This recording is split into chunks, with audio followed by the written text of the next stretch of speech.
Good morning children. Today we shall start our next lesson, that is reflection of light.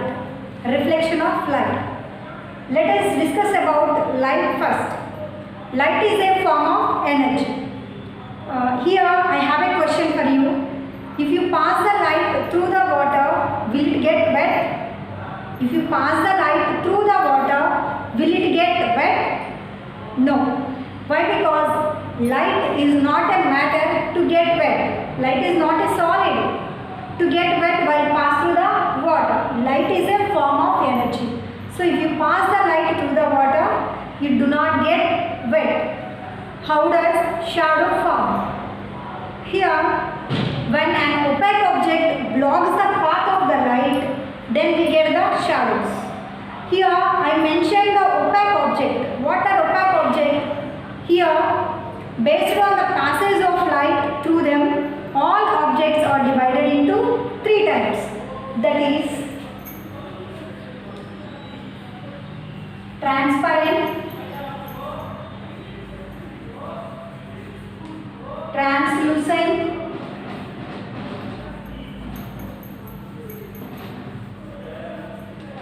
and third one, opaque. So based on the passage of light through them, all the objects are divided into three categories: transparent objects, translucent objects, and opaque objects. Transparent object, the objects which allow the passage of light through them completely are called transparent objects. Example, glass and our opticals. Second one, translucent, the objects which allows the passage of light through them partially. So these objects allow the passage of light through them partially. That type of objects are called translucent objects. Examples are oil, paper. And third one, opaque object. So the objects which do not allow the passage of light through them are called opaque objects. These opaque objects forms the shadows. So when these opaque objects blocks the path of the light, we can get the dark shadows. And translucent objects also forms the shadow, that is very light shadows they will form. But opaque objects forms the very dark shadows. Examples of the opaque objects are wood, walls, earth, moon, you and me, all are opaque objects. Means here we do not allow the passage of light through us.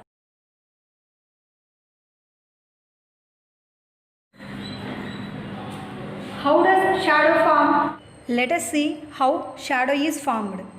If an opaque object is placed in the path of the light cannot pass through it. The rays are stopped by the opaque object. So the other side of the opaque object unable to receive the light.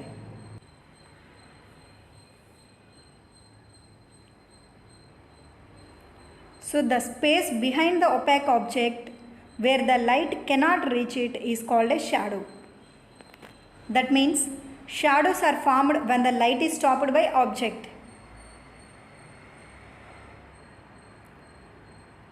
Here opaque object forms dark shadows, whereas translucent object forms light shadows. And transparent objects, they do not form any shadows as it passes the whole light through it. Shadow always forms opposite to the light source, not towards the light source, opposite to the light source, and back of the opaque object shadow will form. Here the size and shape of the shadow depends on the position of the object as well as position of the light source. The size and shape of the image, the size and shape of the shadow, that depends on position of the opaque object as well as position of the light source. Here, if you move the opaque object towards the light source, we get the bigger image. And if you move the opaque object away from the light source, we get the smaller shadow. That means if object is towards the light source, if object is nearer to the light source, we get the bigger shadows. If object is away from the light source, we get the smaller shadows. Here we are getting solar and lunar eclipses. These eclipse is nothing but shadow. What is an eclipse? A shadow that formed by a blocking of sunlight by celestial bodies, moon or earth. So these solar eclipses and lunar eclipses are formed because of the shadows only. Light do not need any medium to travel. Light do not need any medium to travel. How can we say that? How can we prove that? Here we have a good example, that is, we are getting the light from sun, and between the sun and the earth there is no medium. Up to some kilometers there is an atmosphere. After that there is nothing in between the sun and the earth. But even though we are able to get sunlight, sun rays, that means light do not need any media to travel. Light travels along a straight line. Always light travels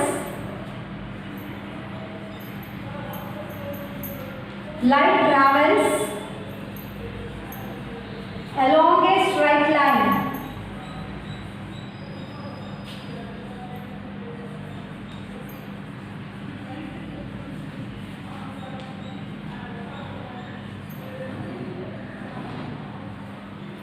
Light travels along a straight line. To prove this, we perform what activity?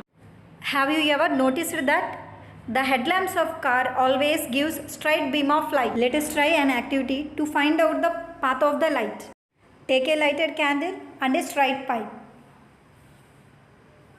Look at the candle with the help of that straight pipe.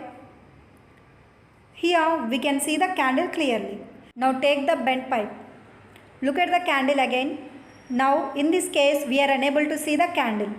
That means light travels along a straight line. This activity proves that light always travels in a straight line. And second one, light makes the vision possible. Light makes the vision possible.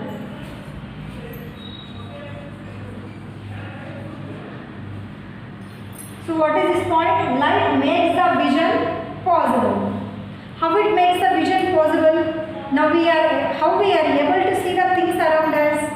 Here, when the light falls on any object, that object reflects the light. That reflected light reaches our eye. Then we are able to see the objects. See, all the objects, they reflect the light. If any object that do not reflect the light means we are unable to see that object. So all the objects that reflects the light, when they reflect the light reaches our eyes, then we are able to see the objects. Now we are going to perform an activity to check when we get clear images. For this, stand in front of the mirror in the dark room. Now focus the light towards the mirror. Here we can observe our image, but that is somewhat blur. Now focus the light towards your face. In this case, we are able to see the clear picture in the mirror. It proves that we can see the objects clearly when they reflect the light. Here, sunlight is falling on the walls and grounds and on the buildings. Then how we are able to see the objects that present inside our room, inside the house? Here, because of the multiple reflections, we are able to see the things that present inside the house. Suppose sunlight falls on the ground. That ground reflects the light, and that reflected light falls on the walls. Then walls reflect the light. From the walls, the reflected light enters into the room and it falls on any object. Again that object reflects the light. That reflected light falls on another object. Like that, all the objects reflect. Due to multiple reflections of light, we are are able to see the things. Here light falls on the objects directly or indirectly. When the objects reflects the light, then only we are able to see the objects that are present around us. We are going to perform one activity to check that how light ray travels, how it reflects when light changes its direction. To perform this activity, take a sheet of paper on the ground. Take a mirror. Cover the mirror with a black paper and cut the black paper 1 mm size. Put the mirror towards the sun. When light falls on this mirror, it just reflects the light. Here it reflects a ray of light, means single ray. With this mirror we can see how light reflects. Now put the mirror towards the sun. When sunlight falls on the mirror, it reflects the one ray of light. This ray of light hits the plane surface, hits the plane mirror, again it reflects. So here the ray which is coming from the sun is incident ray, and the ray which is reflected by the mirror is reflected ray. And again in the second case, the ray which hits the plane mirror is incident ray, and the ray reflected by the plane mirror is reflected ray. Now see the definition for reflection of light. Bouncing back of light rays after hitting a surface. So the bouncing back of light after hitting a surface is called reflection of light. Here we can see that is the plane mirror. When the light ray hits the surface of the mirror, it reflects. So this is called reflection of light. Which type of objects reflects the light? Not only mirrors, not only polished surfaces, all the objects they reflects the light. Here paper also can reflect the light. So all the objects they reflects the light, then only we are able to see them. This is the plane mirror. This is back side of mirror. This is the polished surface. Now pass the light towards the mirror. See, by hitting the plane mirror, the light reflects.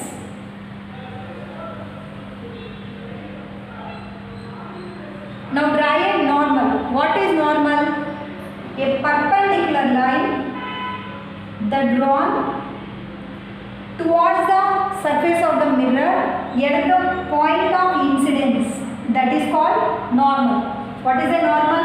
Normal is a perpendicular. Normal is the straight line that drawn perpendicularly towards on the mirror surface at the point of incidence, at the point of meeting, at the point of incident ray.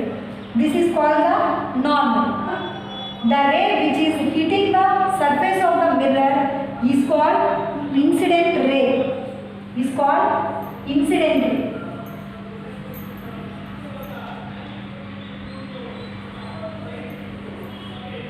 The ray which reflected by the mirror is called reflected ray.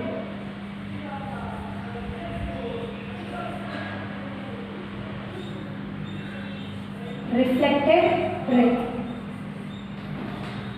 The ray which hits the surface is called incident ray. The ray which is reflected by the surface is called reflected ray.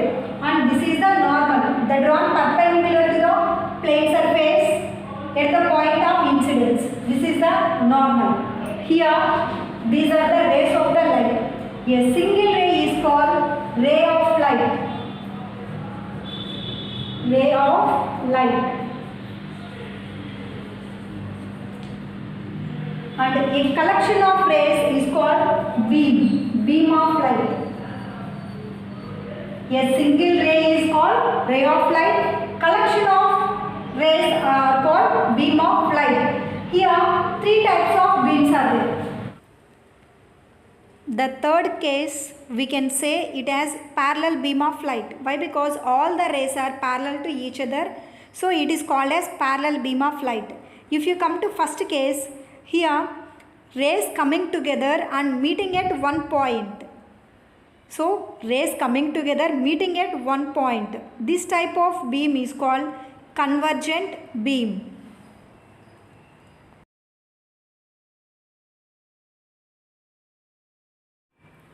If you see second case, it is just opposite to the first case. Here all the rays starting from one point and they are dispersing. So this type of beam of light is called divergent beam of light. So the three types of beams are convergent, divergent and parallel.